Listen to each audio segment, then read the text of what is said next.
Oğuz rayon icra hakimiyyətinin təşəbbüsü ilə şəhər ərazisində yaralı və peyvəndə ehtiyacı olan sahibsiz itlər sığınacağa yerləşdirilib. Belə ki, sakinlərin çoxsaylı müraciətlərini nəzərə alaraq rayon icra hakimiyyəti tərəfindən İDEA İctimai Birliyinin heyvanlara qayğı mərkəzinə müraciət edilib və mərkəzin əməkdaşları tərəfindən itlər tutularaq sığınacağa yerləşdirilib. Sakinlər bu addımı alqışladıqlarını bildiriblər. Oğuz şəhərində, rayonun bir sıra yerlərində narahatçılıq doğuran məsələlərdən biri də sahibsiz itlərin baş alması, çoxalması, insanların rahat hərəkətinə, istirahatinə mane olması idi ki, bu sayədə də görülən işlər həqiqətən də ürək açır.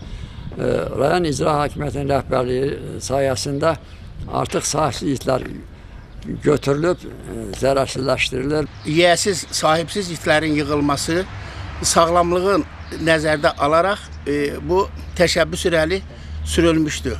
Sahibsiz, yiyəsiz itlər o qədər artmışdı ki, hətta bunun fəsadları o idi ki, çoxlu xəstəliklər yaranmışdı. Əsasən də gənc nəsil, uşaqlar böyük xəstəliklərə tutulurdu. Bu sahibsiz itlərlə bağlı çox problemlər çıxırdı, uşaqlara hücum eləyirdilər, yollarda ümumiyyətlə çox it gəzirdi. Biz bu itlərlə bağlı tədbirlər görməsi üçün icra başçısına xahiş etdik, müraciət etdik. Çox əlamətdar bir haldır ki, bizim xahişimizi, bizim nəzərə alaraq sahibsiz itlərlə bağlı artıq bir qərar qəbul edilmiş və onlar yollardan yığışdırılaraq mərkəzə, itlərlə bağlı mərkəzə aparılmışdır.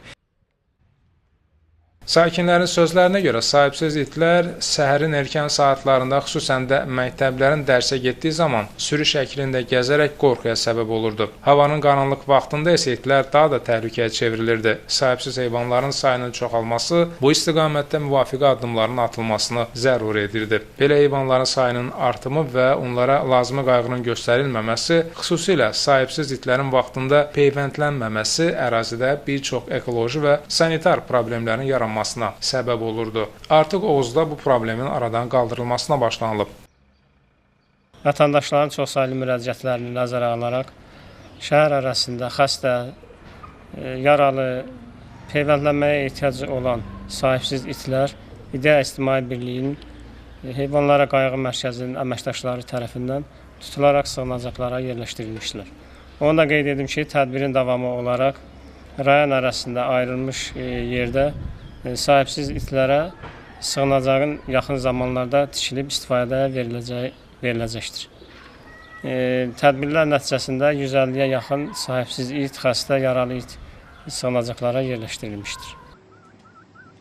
Belə layihələrin reallaşdırılması ölkəmizdə sahibsiz küçə heyvanlarına qarşı humanist yanaşmanın göstəricisidir. Bu layihələrdə cəmiyyətin də yaxından iştirakı olduqca vacibdir. Hamılıqla heyvanların əziyyətsiz yaşamaları naminə çalışmalıyıq. İlkin Akifoğlu, Ceyhun Əhmədov, Səs TV, Oğuz.